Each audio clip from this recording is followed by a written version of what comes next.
नमस्कार साथियों, एक बार फिर स्वागत है आपका अपने YouTube चैनल यादविंद स्मार्ट क्लासेज में। तो कैसे हैं आप लोग? उम्मीद करता हूं आप लोग शानदार जबरदस्त जिंदाबाद होंगे। जैसा कि आपको पता है, हमारे द्वारा आपके लिए यूपी पीसीएस आरओ एआरओ के लिए घटना चक्र का पूर्वावलोकन इतिहास का ये सीरीज चलाई जा रही है।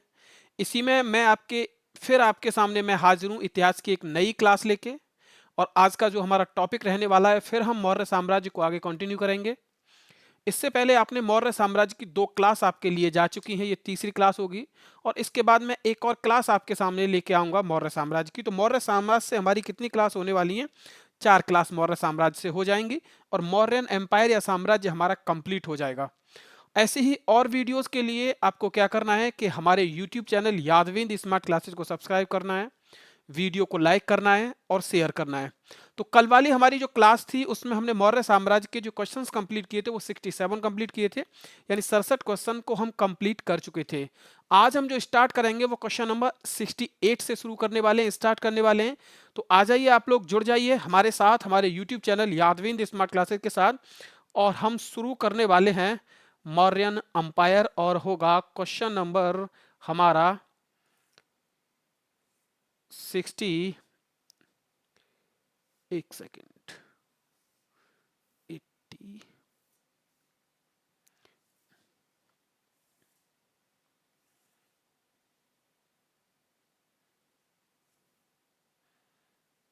ये आपका 68 यानी 68वां प्रश्न आपकी स्क्रीन पे पहुंच चुका है। आपसे क्या कह रहा है प्रश्न आपका कि गुजर्रा लघु शिलालेख जिसमें अशोक का नामोल्लेख किया गया है कहां स्थित है? ऑप्शन नंबर है आपका पहला पहला ऑप्शन आपसे कह रहा है उत्तर प्रदेश के मिर्जापुर जिले में, दूसरा मध्य प्रदेश के दतिया जिले में, तीसरा है राजस्थान के जयपुर जिले में, चौथा है बिहार के चंपारण जिले में। तो इसका जो सही जवाब होगा कि गुजर्रा लघु शिलालेख जिसमें अशोक का नामोल्लेख किया गया है वह मध्य प्रदेश के दतिया जिले में है। कहां पे है? वह मध्य प्रदेश के दतिया जिले में है। ऑप्शन नंबर आपका कौन सा सही होगा? ऑप्शन नंबर इसका बी सही रहने वाला है। कौन सा होगा? बी इसका सही जवाब होगा, option number B, Madhya Pradesh के दतिया जिले में गुजर्रा जो शिलालेख है जिसमें अशोक का नाम अशोक है, जिसमें अशोक का नाम क्या है? अशोक है। ठीक है, आगे 69, केवल वह स्तंभ जिसमें अशोक ने स्वयं को मगध का सम्राट बताया था, वह स्तंभ कौन सा है जिसमें अशोक ने खुद को, अपने आप को मगध का सम्राट बताया था? यह आपसे पूछा गया है। ऑप्शंस आपके सामने दे रखे हैं मित्रों। पहला है मास्की का लघु स्तंभ, दूसरा है रुम्नदेई स्तंभ, तीसरा है क्वीन स्तंभ और चौथा है भाबू स्तंभ। चौथा क्या है आपका? भाबू स्तंभ। यह भाबू स्तंभ न हो के यह होगा भब्रू स्तंभ। यह क्या होगा? भब्रू स्तंभ। ठीक है, तो इसका जो सही जवाब होगा वो कौन सा होगा? ऑप्शन नंबर डी होगा। कौन सा? ऑप्शन नंबर डी, यानी भब्रू स्तंभ में अशोक ने खुद को किसका शासक बताया है? तो खुद को मगध का शासक बताया है। किसका? मगध का। और मगध में कितने जनपद हुआ करते थे? तो मगध में 16 महाजनपद हुआ करते थे, जिनके बारे में हम चर्चा पीछे कर चुके हैं। क्लियर है ना? आगे बढ़ते हैं एक और नए प्रश्न की तरफ। कालसी प्रसिद्ध है, कालसी किस लिए प्रसिद्ध है यह आपसे पूछा गया है। और ऑप्शन नंबर एक है बौद्ध चैत्यों के लिए, दूसरा है फारसी सिक्कों के कारण, तीसरा है अशोक के शिलालेख के कारण और चौथा है गुप्तकालीन मंदिरों के कारण। चौथा है गुप्तकालीन मंदिरों के कारण। तो इसका जो सही जवाब होगा कि जो कालशी प्रसिद्ध है वह अशोक के शिलालेखों के कारण प्रसिद्ध है। किसके कारण? अशोक के शिलालेखों के कारण क्या प्रसिद्ध है? कालशी। और आपसे पूछा जाए कि कालशी है कहां पे, तो आप बता दीजिए उत्तराखंड का एक शहर पड़ता है जिसका नाम है देहरादून, और देहरादून में क्या है? कालशी। कालशी कहां पे है? कालसी जो है यह देहरादून में है। ठीक है, ऑप्शन नंबर कौन सा सही रहने वाला है? ऑप्शन नंबर सी इसका सही जवाब रहने वाला है। नेक्स्ट देखिए 71, कलिंग युद्ध की विजय तथा क्षतियों का वर्णन अशोक के किस शिलालेख में किया गया है? ठीक है, अशोक के द्वारा जो कलिंग सॉरी, अशोक के द्वारा जो कलिंग युद्ध लड़ा गया था जिसमें बहुत बड़ा जनसंहार हुआ था, यानी बहुत लोगों की मृत्यु हुई थी, उसके बाद अशोक ने बौद्ध धर्म अपना लिया था। इसका वर्णन किसमें मिलता है, यानी कलिंग युद्ध का वर्णन किसमें मिलता है, और कलिंग युद्ध आपका कब हुआ था, तो 261 ईसा पूर्व में हुआ था। कब हुआ था, 261 ईसा पूर्व में। और कलिंग जो है वर्तमान में यह कहां पे है, तो कलिंग उड़ीसा में है। कहां पे है, उड़ीसा में। ठीक है, तो देखिए कौन सा शिलालेख है ये। शिलालेख आपको दे रखे हैं, ये शिलालेख नंबर 1 है, ऑप्शन बी है शिलालेख दूसरा, ऑप्शन सी है 12वां शिलालेख, और ऑप्शन डी है 13वें शिलालेख में। ऑप्शन डी है 13वें शिलालेख में। ठीक है, तो इसका जो वर्णन किया गया है वो किसमें किया गया है, 13वें शिलालेख में। किसमें, 13वें शिलालेख में। अगर आपसे ऐसे पूछता है कि अशोक के कलिंग युद्ध का वर्णन किस शिलालेख में किया गया है, तभी आपका ऑप्शन यही सही होगा कि अशोक के कलिंग युद्ध का वर्णन 13वें शिलालेख में किया गया है। किसमें, 13वें शिलालेख में।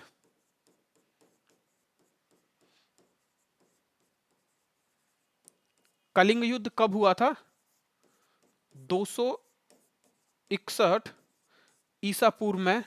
और कलिंग कहां पे है, तो कलिंग इस समय कहां पे है, ओडिशा में। ठीक है, ऑप्शन नंबर कौन सा होगा, डी सही रहने वाला है। आगे, कलिंग युद्ध का विवरण हमें ज्ञात होता है। कलिंग युद्ध का विवरण हमें किसके द्वारा मिलता है, यह मैं आपको पीछे अभी बता रहा था, 13वें शिलालेख के द्वारा, रुम्नदेही स्तंभलेख के द्वारा, ह्वेनसांग के वितरण के द्वारा, और चौथा है प्रथम लघु शिलालेख के द्वारा। चौथा कौन सा है, प्रथम लघु शिलालेख के द्वारा। तो इसका कौन सा जवाब सही रहने वाला है, ऑप्शन नंबर ए इसका सही होगा। कौन सा होगा, ऑप्शन नंबर ए इसका सही होगा, यानी 13वें शिलालेख से कलिंग युद्ध का वर्णन मिलता है। और ये कब हुआ था, तो 261 ईसा पूर्व में हुआ था। ठीक है, कलिंग कहां पे है, ओडिशा में है। अशोक ने किसको हराया था, तो शासक था जिसका नाम था अनंत पद्मनाभन। जिसका नाम क्या था, अनंत पद्मनाभन को अशोक ने क्या किया था, इस युद्ध में हराया था। ठीक है, आगे 74, अशोक के निम्न अभिलेखों में से पूर्ण रूपेण धार्मिक सहिष्णुता के प्रति समर्पित कौन सा अभिलेख है। समर्पित कौन सा अभिलेख है, यह आपसे पूछा गया है। ठीक है, तो पहला है 13वां, दूसरा है 7वां स्तंभलेख, और तीसरा है आपका 12वां स्तंभलेख, और चौथा है भब्रू लघु शिलालेख। तो इसका जो सही जवाब रहने वाला है वो कौन सा होगा, ऑप्शन नंबर ए इसका सही जवाब होगा, कि अशोक ने 13वें शिलालेख से 13वें शिलालेख में पूर्ण रूप से धार्मिक सहिष्णुता के प्रति, एक सेकंड, इसका जो ऐसे लैंग्वेज गलत हो जाएगी इसकी।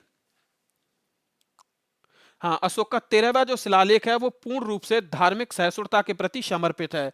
कौन सा है, अशोक का 13वां शिलालेख पूर्ण रूप से धार्मिक सहिष्णुता के प्रति क्या है, समर्पित है। तो ऑप्शन आपका कौन सा सही होगा, ऑप्शन नंबर आपका ए सही होगा। कौन सा, ऑप्शन नंबर आपका ए सही होगा। ठीक है, आगे बढ़ते हैं। 13वां जो शिलालेख है ना, ये इंपॉर्टेंट है। 13वां शिलालेख आपका क्या है, इंपॉर्टेंट है, आपको क्या करना है, इसे याद रखना है। 75 आपसे पूछ रहा है, 74 75। आगे देखिए सॉरी, निम्नलिखित में से किस शासक ने अपनी प्रजा को इस अभिलेख के माध्यम से परामर्श दिया। एक अभिलेख के माध्यम से अपनी प्रजा को क्या किया, परामर्श दिया। क्या परामर्श दिया गया, पहले आप लोग उसको पढ़ लीजिए, कि कोई भी व्यक्ति जो अपने संप्रदाय को महिमा मंडित करने की दृष्टि से अपने धार्मिक संप्रदाय की प्रशंसा करता है, या अपने संप्रदाय के प्रति अत्यधिक भक्ति के कारण अन्य संप्रदायों की निंदा करता है, अपितु वह अपने संप्रदाय को गंभीर रूप से हानि पहुंचाता है। ये किसके द्वारा बताया गया, पहला है अशोक के द्वारा, दूसरा है समुद्रगुप्त, तीसरा है हर्षवर्धन, और चौथा है कृष्णदेव राय। चौथा है कृष्णदेव राय। तो इसका जो सही जवाब होगा वो कौन सा होगा, ऑप्शन नंबर ए इसका सही जवाब होगा, कि ये किसके द्वारा परामर्श दिया गया था अभिलेख में, तो ये अशोक के द्वारा दिया गया था। किसके द्वारा, यह परामर्श अशोक के द्वारा दिया गया था। क्लियर है, आगे 76, आगे है क्वेश्चन नंबर 76। ठीक है, देखिए अशोक के जो प्रमुख शिलालेख संगम राज्य के विषय में हमें बताते हैं, उनमें सम्मिलित हैं। अशोक के कौन से शिलालेख हैं जो हमें संगम राज्यों के बारे में बताते हैं, ऑप्शंस आपके सामने है। पहला है पहला और 10वां, दूसरा है पहला और 11वां, तीसरा है पहला और 13वां, चौथा है पहला और 15वां, पहला और 16वां, सॉरी पहला और 16वां। तो कौन सा इसका सही जवाब होगा, देखिए इसका जो सही जवाब रहने वाला है कि दूसरा, तीसरा, पहला। इसका जो सही जवाब होगा वो ऑप्शन नंबर सी होगा। कौन सा? ऑप्शन नंबर सी होगा, यानी अशोक का दूसरा और 13वां शिलालेख। कौन सा? अशोक का दूसरा और 13वां शिलालेख जो है ये किसके बारे में बताता है? तो यह संगम राज्यों के बारे में बताता है। किसके बारे में? संगम राज्यों के बारे में। अच्छा, कौन कौन से संगम राज्यों के बारे में बताता है? तो यह भी आप लोग याद रख लीजिए। सबसे पहले ये चोल राज्य के बारे में बताता है, उसके बारे में पांड्य राज्य के बारे में बताता है, इसके बारे में बताता है ये सत्यपुत्र राज्य के बारे में और केरलपुत्र राज्य के बारे में, और इसके बाद ताम्रपर्णी यानी श्रीलंका के बारे में। किसके बारे में? ताम्रपर्णी यानी श्रीलंका के बारे में। तो देख लीजिए संगम राज्य।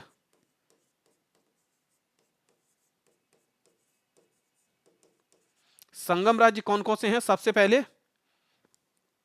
हम बात करेंगे किसकी? चोल की। चोल के बाद हम बात करेंगे किसकी? पांड्य राज्य की। किसकी बात करेंगे? चोल के बाद हम पांड्य राज्य की बात करेंगे, और पांड्य के बाद हम बात करेंगे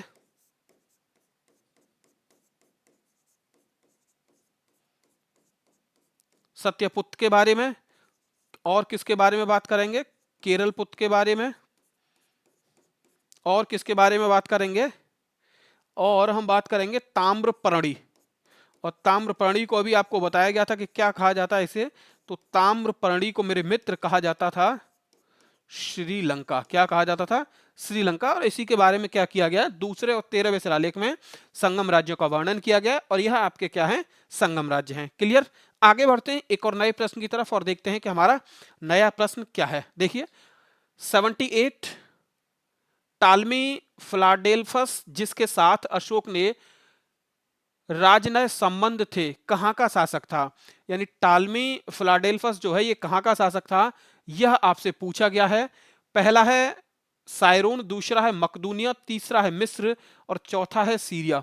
तीसरा है मिस्र और चौथा है सीरिया। तो इसका जो सही जवाब होगा वह कौन सा होगा? ऑप्शन नंबर सी इसका सही जवाब होगा कि टॉलमी फिलाडेल्फस जो था ये कहां का शासक था? तो यह शासक था मेरे मित्रों मिस्र का। कहां का था? यह मिस्र का शासक था। ठीक है, आगे 79 अशोक का समकालीन तुर्मय। अशोक का समकालीन तुर्मय कहां का राजा था? ठीक है, यह आपसे पूछा गया कि तुर्मय कहां का राजा था। यह क्या करना है? आपको बताना है। पहला है मिस्र का, दूसरा है मैसिडोनिया का, तीसरा है कोरिंथ का, और चौथा है मित्रों सीरिया का। चौथा है मित्रों सीरिया का। तो इसका जो सही जवाब होगा वो क्या होगा कि तुर्मय जो शासक था ये कहां का था? तो ये मिस्र का शासक था। कहां का शासक था? ये मिस्र का शासक था। ऑप्शन नंबर आपका कौन सा सही होगा? ए आपका सही जवाब होगा। ऑप्शन नंबर ए आपका क्या होगा? सही जवाब होगा। ठीक है, आगे 80 निम्न में से किस राजवंश के शासकों को सुदूर देशों जैसे सीरिया एवं मिस्र के साथ राजकीय संबंध थे? ठीक है, तो ऑप्शंस आपके सामने दे रखे हैं। पहला चोल, दूसरा है गुप्त, तीसरा है मौर्य, और चौथा क्या है आपका? पल्लव। ठीक है, तो इसका जो सही जवाब होगा वो कौन सा होगा? ऑप्शन नंबर सी इसका सही जवाब होगा, यानी मौर्य। कि जो मौर्य शासक थे, और मौर्य शासकों में खासकर हम बात करेंगे अशोक की, तो अशोक के जो संबंध थे वो 5 राजाओं के साथ मैत्रीपूर्ण संबंध थे। कितने राजाओं के साथ? 5 राजाओं के साथ मैत्रीपूर्ण संबंध थे। ठीक है, तो ऑप्शन कौन सा सही होगा? आपका सी ऑप्शन सही रहने वाला है। आगे हम बात करेंगे क्वेश्चन नंबर 81। किसकी बात करेंगे? क्वेश्चन नंबर 81 के बारे में आपसे हम बात करने वाले हैं। देखिए अशोक के धम्म का मूल संदेश क्या था? अशोक के द्वारा एक लोगों की भलाई के लिए यानी जनता की भलाई के लिए एक नया मान सकते हैं उसको, क्या कहना चाहेंगे उसको, एक नैतिक संदेश दिया गया जिसको नाम दिया गया था धम्म। जिसको क्या नाम दिया गया था? धम्म। जिस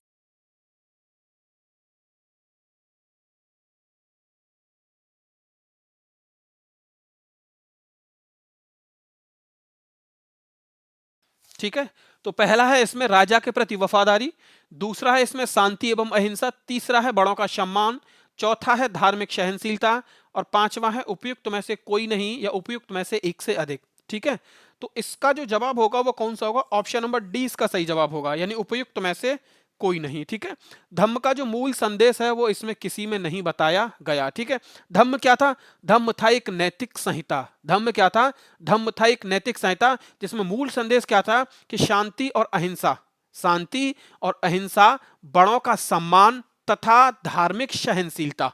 क्या था? धार्मिक सहनशीलता। तो देखिए, धम्म का मूल संदेश। तो धम्म का मूल संदेश क्या है? पहला,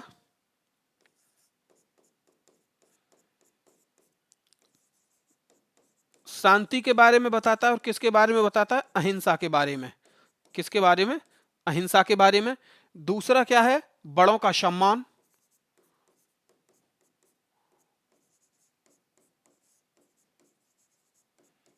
दूसरा क्या है? बड़ों का सम्मान। और तीसरा क्या है? तीसरा या अंतिम आप लोग ऐसे समझ सकते हैं, तो तीसरा है धार्मिक सहनशीलता।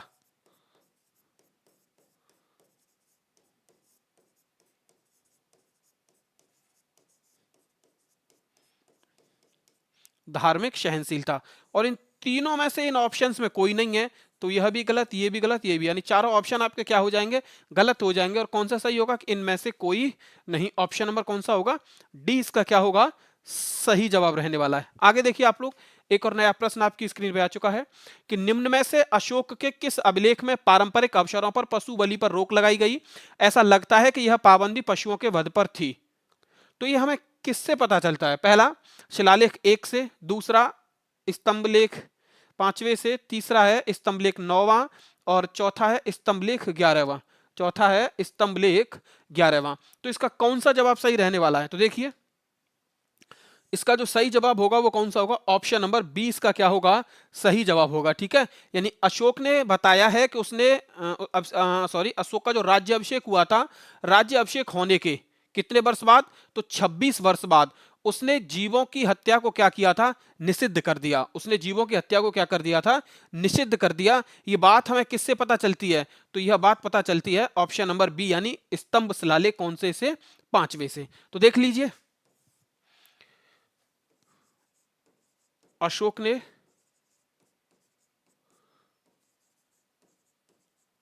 अपने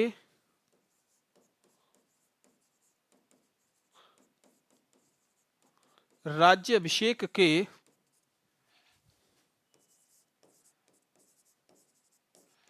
26 वर्ष बाद, कितने वर्ष बाद? 26 वर्ष बाद जीवों के वध को निषिद्ध किया।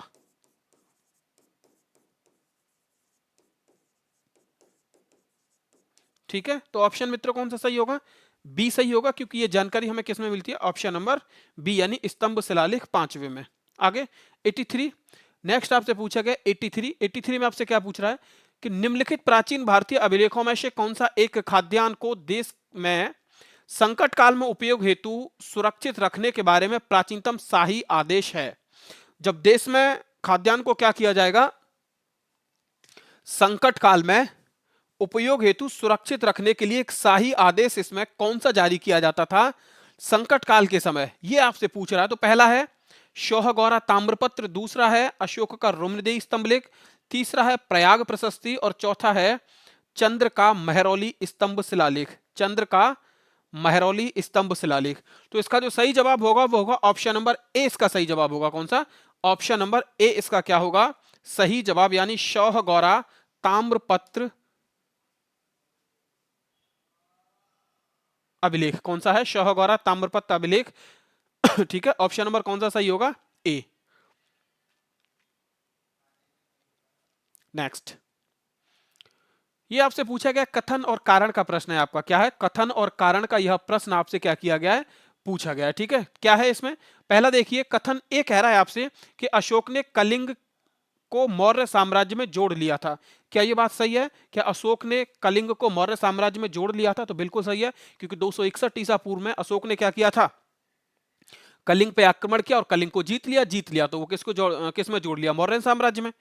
कारण क्या है इसका? क्यों जोड़ा था? कि कलिंग दक्षिण भारत को जाने वाले स्थलीय एवं समुद्री मार्गों को नियंत्रित करता था। बिल्कुल सही बात है कि कलिंग जो था वो दक्षिण भारत में जाने वाले स्थल और जल दोनों मार्गों को क्या करता था? नियंत्रित करता था। अगर कलिंग अशोक के साम्राज्य से, यानी मौर्य साम्राज्य से अलग रहता, तो फिर वह व्यापार दक्षिण भारत के लिए नहीं कर पाता। इसीलिए उसने क्या किया था, किस पे कब्जा किया, तो आक्रमण किया कलिंग पे, और कलिंग को क्या किया, अपने कब्जे में ले लिया। तो अब ये कह रहा है कि क्या कथन का सही स्पष्टीकरण आर है, यानी कारण क्या है उसका आर क्या करता है, सही स्पष्टीकरण या उसकी व्याख्या करता है। तो ऑप्शंस को अब हम पढ़ते हैं। पहला है हमारा ए और आर दोनों सही, आर ए की सही व्याख्या करता है, बिल्कुल सही व्याख्या करता है। क्यों करता है, क्योंकि कलिंग को उसने क्यों जीता था, क्योंकि कलिंग से वो क्या कर सकता था, जीत के दक्षिण भारत के लिए व्यापार कर सकता था, क्योंकि कलिंग से होकर रास्ता जाता था जलमार्ग और स्थल मार्ग दोनों। तो ऑप्शन नंबर आपका कौन सा सही रहने वाला है, ऑप्शन नंबर आपका ए सही रहने वाला है। कौन सा, ए ऑप्शन आपका सही रहने वाला है। ठीक है, ये आप लोग यहां तक समझ पा रहे हैं ना, ऑप्शन नंबर ए क्या होगा, सही होगा। आगे नेक्स्ट एक और नया प्रश्न आपकी स्क्रीन पे आ चुका है। मौर्यकालीन शासकों ने धार्मिक आधार पर भू अनुदान नहीं दिया था। दूसरा कारण है इसका, भू अनुदान के विरुद्ध कृषकों ने विद्रोह किया। नीचे दिए गए कूट का सही प्रयोग कर उत्तर चुनिए। नीचे दिए गए कूट का सही प्रयोग कर उत्तर चुनिए। ठीक है, तो आप लोग एक बात समझ लीजिए, मौर्यकालीन शासकों ने धार्मिक आधार पर भू अनुदान नहीं दिया, यह बात बिल्कुल सही है कि मौर्यकालीन ऐसा कोई भी शासक नहीं मिलता है कि जिसने धर्म के आधार पर भूमि का दान दिया हो। ठीक है, ऐसी कहानी आपको कहां मिलती है, तो आगे चल के अब हम मौर्योत्तर काल जब पढ़ेंगे तो उसमें एक वंश आएगा, कौन सा, शातवाहन वंश। तो सबसे पहले भूमि को अनुदान देने की धर्म के आधार पर जो प्रथा शुरू की थी वो किसने की थी, शातवाहनों ने। किसने की थी, सातवाहनों ने। ठीक है, तो ऑप्शन आपका कौन सा सही होगा, ऑप्शन नंबर आपका ए सही होगा। दूसरा क्या है कि भूमि अनुदान के विरुद्ध कृषकों ने विद्रोह किया, यह बात क्या है आपकी गलत है। भूमि अनुदान के विरुद्ध कृषकों ने कोई विद्रोह नहीं किया, क्योंकि भूमि अनुदान दिया ही नहीं गया, तो विद्रोह कहां से होता। तो हमारा कौन सा सही होगा, ए तथा आर दोनों सही, बिल्कुल गलत है, क्योंकि ए सही है आर गलत है आपका। ठीक है, दूसरा ए तथा आर दोनों सही, परंतु आर ए की सही व्याख्या नहीं करता, यह भी गलत है, दोनों सही नहीं है। तीसरा क्या है, ए सही परंतु आर गलत, बिल्कुल सही होगा। कौन सा होगा, ए सही परंतु आर गलत। ठीक है, आगे 86 नेक्स्ट आपका कौन सा आता है, 86 प्रसिद्ध यूनानी राजदूत मैगस्थनीज किसके दरबार में आया था। प्रसिद्ध यूनानी राजदूत मैगस्थनीज किसके दरबार में आया था। पहला है अशोक, दूसरा है हर्षवर्धन, तीसरा है चंद्रगुप्त मौर्य और चौथा है हेमू। चौथा है हेमू।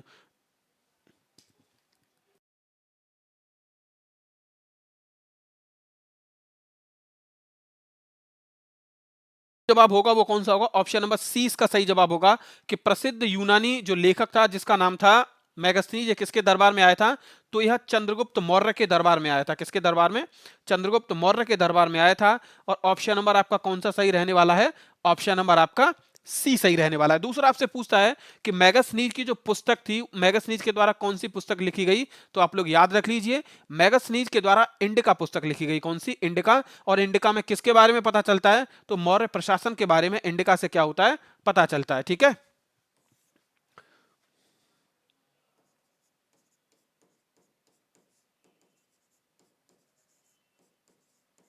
मैगस्थनीज ने इंडिका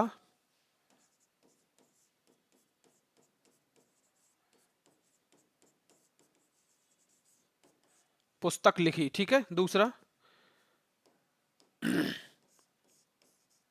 मौर्य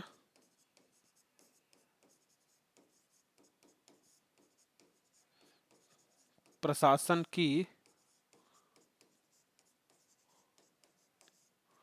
जानकारी किसमें मिलती है, तो ये इंडिका में मिलती है। ठीक है, आगे मैगस्थनीज दूत था, मैगस्थनीज किसका दूत था, ऑप्शंस आपके सामने दे रखे हैं।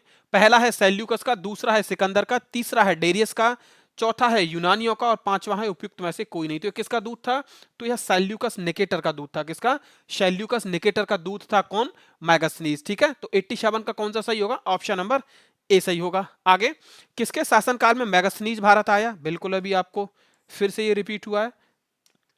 आगे मौर्य साम्राज्य का 7 वर्गों में विभाजन का विशेष रूप से उल्लेख किया है, बिल्कुल सही है। मौर्य साम्राज्य 7 भागों में बटा हुआ था। अब इसका उल्लेख कहां मिलता है, यह आपसे पूछा गया है।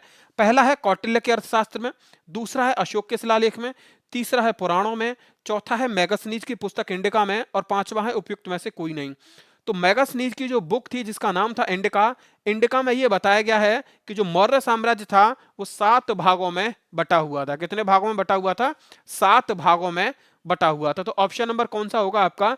89 का डी सही रहने वाला है। कौन सा? 89 का डी सही रहने वाला है। ठीक है। दूसरा, मैगस्थनीज ने भारतीय समाज को कितनी श्रेणियों में विभाजित किया? पीछे वाला फिर से रिपीट हुआ, लैंग्वेज चेंज हुई है बस। पहला है 4, दूसरा है 5, तीसरा है 6 और चौथा क्या है? 7।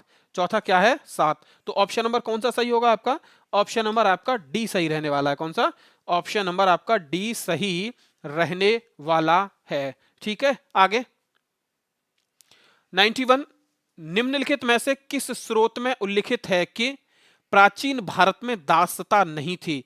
यानी प्राचीन भारत में दास प्रथा नहीं थी, ये किस में उल्लेखित किया गया है?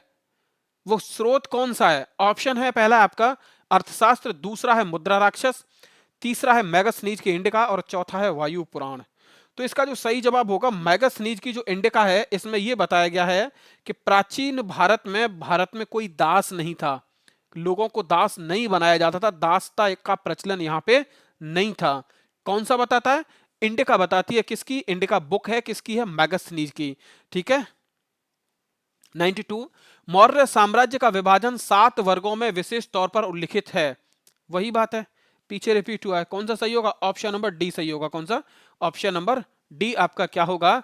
सही जवाब। ठीक है। आगे, मौर्य काल में टैक्स को छुपाने के लिए चोरी इनमें से क्या दंड दिया जाता था? ये अच्छा प्रश्न है कि अगर कोई मौर्य काल में टैक्स नहीं देता था या टैक्स को छुपाता था तो उसको दंड क्या दिया जाता था, यह आपसे पूछा गया। ऑप्शन आपके सामने है। पहला है मृत्युदंड, दूसरा है सामानों की कुर्की, तीसरा है कारावास और चौथा है उपयुक्त में से कोई नहीं। और ये झारखंड पीसीएस 2013 में पूछा गया है। ठीक है। आज के समय में बड़े बड़े नेता जो है वो टैक्स चोरी करते हैं, टैक्स चोरी करके कहां पे ले जाते हैं? स्विस बैंक में जमा करते हैं। ठीक है। क्योंकि भारत में वह टैक्स को नहीं बचा सकते हैं, इसलिए वो काला धन कहां ले जाते हैं? आपने भी सुना होगा, तो स्विस बैंक में। लेकिन मौर्य साम्राज्य में कितना अच्छा था कि अगर किसी ने टैक्स बचाया तो उसको सीधे दंड दिया जाएगा। क्या? उसको सीधे भगवान से मिलाया जाएगा। तो दंड कौन सा होगा यह आप लोग देख लीजिए। ऑप्शन नंबर ए होगा इसका सही जवाब। कौन सा? ऑप्शन नंबर ए सही होगा, यानी उसको दिया जाएगा मृत्यु दंड। ठीक है। इससे बड़ा कोई दंड नहीं है जिसका नाम है मृत्यु दंड। क्लियर? 94, वह स्रोत जिसमें पाटलिपुत्र के प्रशासन का वर्णन किया गया है उपलब्ध है। पहला दिव्यावदान, दूसरा अर्थशास्त्र, तीसरा इंडिका और चौथा है अशोक का शिलालेख। मैंने अभी बताया था कि मैगस्थनीज की बुक है इंडिका, जिसमें किसके बारे में जानकारी मिलती है? तो मौर्य प्रशासन के बारे में। किसके बारे में? मौर्यन प्रशासन के बारे में जानकारी मिलती है। अब ये किसके बारे में जानकारी मिलती है? तो पाटलिपुत्र का प्रशासन किसमें मिलता है? तो यह भी इंडिका में मिलता है। किसमें? इंडिका में। ऑप्शन नंबर आपका कौन सा सही रहने वाला है? ऑप्शन नंबर सी इसका सही जवाब होगा। कौन सा होगा? सी इसका सही जवाब होगा। क्लियर? आगे 95, निम्नलिखित में से कौन सा स्रोत मौर्य के नगर प्रशासन का विस्तृत वर्णन प्रस्तुत करता है? ठीक है। पहला है कौटिल्य का अर्थशास्त्र, दूसरा है विशाख दत्त का मुद्रा राक्षस, तीसरा है मैगस्थनीज की इंडिका और चौथा है अशोक का स्तंभ अभिलेख। चौथा है अशोक का स्तंभ अभिलेख। तो मौर्य प्रशासन के बारे में कौन वर्णन करता है? तो देख लीजिए, वह करता है मैगस्थनीज की इंडिका। मैगस्थनीज की इंडिका। मैगस्थनीज किसका राजदूत था? पीछे भी आया, लेकिन फिर समझ लीजिए। तो सेल्यूकस निकेटर का राजदूत था। कौन? मैगस्थनीज। क्लियर? आगे, मैगस्थनीज की पुस्तक का नाम क्या था? फिर वही रिपीट हो रहा है। मैगस्थनीज की पुस्तक का नाम क्या था मित्रों? इंडिका। आगे, इंडिका का मूल लेखक कौन था? तो मैगस्थनीज था। ऑप्शन कौन सा सही होगा? बी सही होगा। आगे, इंडिका का लेखक कौन था? फिर रिपीट हुआ है, मैगस्थनीज था। इंडिका का लेखक कौन था? एक सेकंड, हाँ बिल्कुल दोनों अलग हैं। तो मैगस्थनीज था। वर्तमान नगर पालिका का प्रशासन का कौन सा कार्य मौर्य काल से जारी है? यानी वर्तमान में नगर पालिका में जो कार्य चल रहा है, ऐसा कौन सा कार्य है जो मौर्य काल में भी हुआ करता था काफी समय पहले? प्राचीन भारत की हम बात कर रहे हैं। ऑप्शंस आपके सामने दे रखे हैं। पहला है नाप तोल के बट्टों का निरीक्षण, दूसरा है वस्तुओं की कीमतों का निर्धारित करना, तीसरा है जन्म एवं मृत्यु का पंजीकरण और चौथा है शिल्पकारों का संरक्षण। चौथा है शिल्पकारों का संरक्षण। तो कौन सा इसका सही जवाब रहने वाला है? देख लीजिए, इसका जो सही जवाब होगा वो ऑप्शन नंबर सी सही होगा, यानी जन्म एवं मृत्यु का पंजीकरण। जन्म अगर किसी बच्चे का होता है तो आज भी उसका रजिस्ट्रेशन होता है, दूसरा, किसी की मृत्यु हो जाती है तो उसका भी क्या बनता है, डेथ सर्टिफिकेट बनता है। तो ये काम कब से चले आ रहा है, ये मौर्य काल में भी ऐसा ही होता था और आज भी ऐसा होता है। तो ऑप्शन आपका कौन सा सही होगा, ऑप्शन नंबर आपका सी सही होगा। कौन सा, ऑप्शन नंबर आपका सी सही होगा। ठीक है, तो आज के लिए मित्रों इतना ही। हम आपके लिए एक और मौर्यन एम्पायर की क्लास लेके आएंगे। तो मौर्य साम्राज्य की आपकी कुल कितनी क्लास हो जाएंगी, तो 4 क्लास हो जाएंगी। ठीक है, हालांकि पहली क्लास में हमने एक टॉपिक को और आपका लिया था, मौर्य साम्राज्य में ही यूनानी आक्रमण और मौर्य साम्राज्य की सबसे पहली क्लास थी। उसके बाद फिर मौर्य साम्राज्य की दूसरी क्लास आई। अब यह मौर्य साम्राज्य की आपकी तीसरी क्लास है। अब इसके बाद जो प्रश्न बचे हुए हैं शायद 26 होंगे, 26 प्रश्न होंगे। उसके बाद मौर्य साम्राज्य की फिर आपकी एक और क्लास हो जाएगी। तो टोटल कुल मिला के कितनी हो जाएंगी, 4, यानी 4 क्लास आपकी हो जाएंगी। इसके बाद नेक्स्ट टॉपिक जब हम स्टार्ट करेंगे तो वो होगा मौर्योत्तर काल। क्या होगा, मौर्योत्तर काल। ठीक है, ऐसे ही और महत्वपूर्ण वीडियोस के लिए आप लोगों को क्या करना है, सिर्फ हमारे यूट्यूब चैनल यादविंद स्मार्ट क्लासेस को सब्सक्राइब करना है और अपने मित्रों के साथ सोशल मीडिया पे उसको क्या करना है, शेयर करना है। तो आज के लिए मित्रों इतना ही, मिलते हैं कल आपसे फिर नेक्स्ट वीडियो में। तब तक के लिए जय हिंद, जय भारत।